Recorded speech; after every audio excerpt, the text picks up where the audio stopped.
Hey everyone, welcome back to Off the Beaten Couch. I'm Bonnie Adams, a licensed marriage and family therapist, and I specialize in working with couples and families who are trying to heal from their loved one's addiction. If you've ever wondered why some people struggled with addiction and others don't, or if you're questioning what really drives addictive behavior, then this episode is for you. Addiction is widely misunderstood and surrounded by a lot of myths. In this episode, I want to put away the old black and white thinking, because addiction is not just a disease and it's definitely not a moral thing. It's complicated. So let's break it down together. So what exactly is addiction? For a long time and still today, people see it in extremes. It's either a moral failing or it's a brain disease that completely ravages your life. But new research is showing us that addiction is much more nuanced. At its core, addiction is a pattern of behavior where someone keeps using a substance or engaging in a behavior even when it's causing harm. But it's not just about the substance or the brain. It's about why someone turns to the substance in the first place and what needs it might be meeting for them.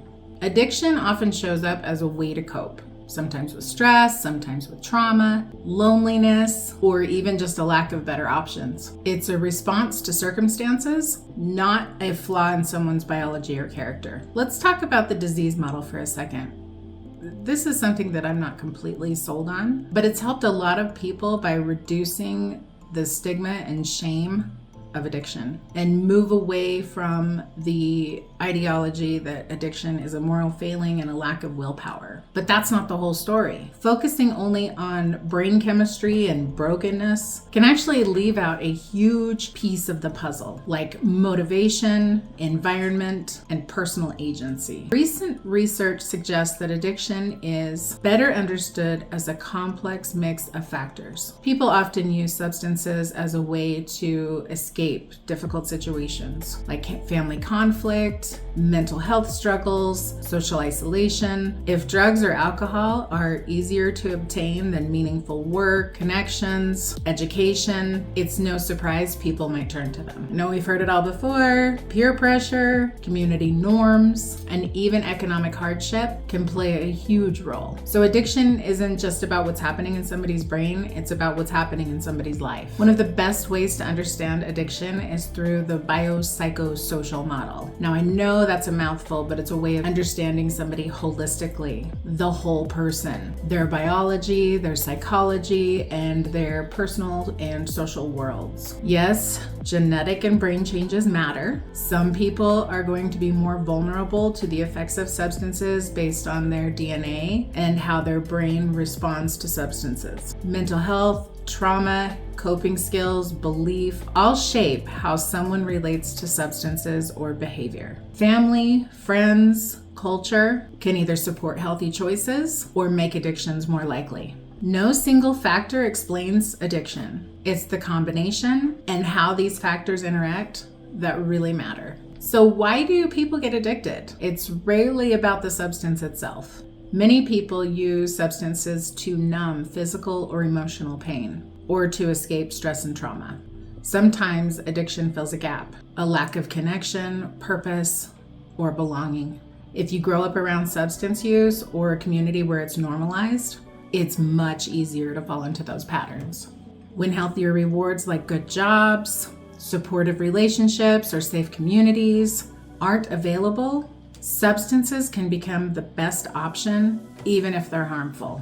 Addiction is often a response to life circumstances, not just a brain gone haywire or a personal failing. So let's really dig into some alternative models that help us understand addiction from different angles. The social model focuses on the idea that addiction is heavily influenced by our surroundings. If you live in a community where addiction is normalized or there's a lack of support and opportunity, you're more likely to develop problematic patterns. The social model asks us to look at peer groups, family support, and even policies, like how easy is it for us to access support versus substances. It reminds us that recovery often requires changing the environment, not just the individual. The psychodynamic model looks at the emotional and psychological roots of addiction. It asks what's beneath the surface. Often it's unresolved trauma, loss, or unmet emotional needs. The psychodynamic model suggests that Addictive behaviors can be a way to cope with difficult feelings or to fill an emotional void. Therapy that explores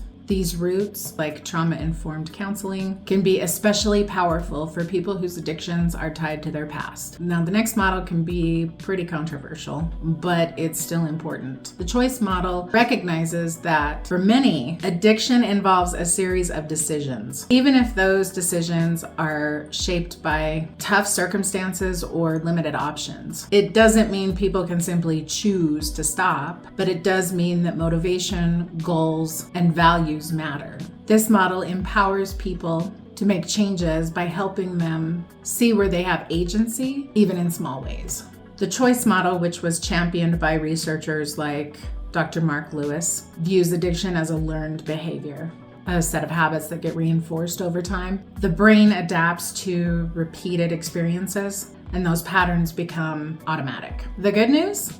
Just as the brain can learn addiction, it can also learn recovery, especially with new experiences and support. By looking at addiction through these different lenses, we get a more complete and a more hopeful picture. It's not about choosing one model over another. It's about understanding that addiction is complex and so are the solutions. Or when we see addiction as just a disease or just a choice, we miss the complexity and we risk adding to the stigma. Blaming people doesn't help, but neither does telling them that they're powerless.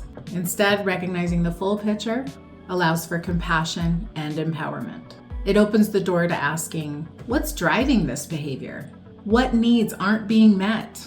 What supports would make healthier choices possible? Now let's talk about recovery, because this is where hope lives. It's not just about stopping the substances or the processes or the behaviors. It's about building a life that feels worth living. And here's what that can look like. There's no one-size-fits-all solution. Some people benefit from therapy, others don't. Some people benefit from groups like Smart Recovery or Al-Anon, Nar-Anon, AA, and some people benefit from a mix of all of the things. These groups can provide connection with others and an opportunity to learn accountability. The key is finding what works for you, and that might change over time. True recovery means digging deeper than the substance. That can mean working through trauma, healing relationships, or building new coping skills. It's about understanding what led to the addiction in the first place and building healthier ways to meet those needs. It's simple. Isolation fuels addiction. Connection fuels recovery. This can mean reconnecting with family, making new friends and support groups, or finding mentors and allies. Relationship, purpose, and hope are just as important as any treatment plan. Recovery often involves creating new daily structures, healthy routines, hobbies, exercise, and creative outlets. These not only fill the time that one used to spend on using and obtaining the substance, but also help rebuild a sense of accomplishment and joy. Now, I invite you to look at relapse as a learning opportunity, and I understand the fear that this can cause in somebody to think about relapsing or your loved one relapsing.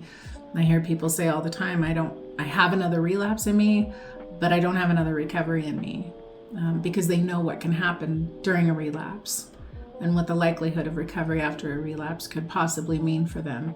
But relapse can also be viewed as a learning opportunity.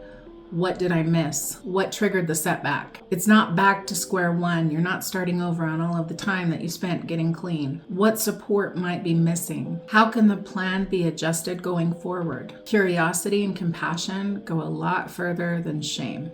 And it's important that you celebrate progress too, on both ends of the spectrum, whether you have a relationship with somebody who's struggling with substance use, or you are the person who's in early recovery or even long-term recovery. Every step counts, whether it's a day, a week, or a year in recovery. Celebrating recovery helps build momentum and reminds people that change is possible. So what can you do if someone that you love is struggling with substance use? Stay curious.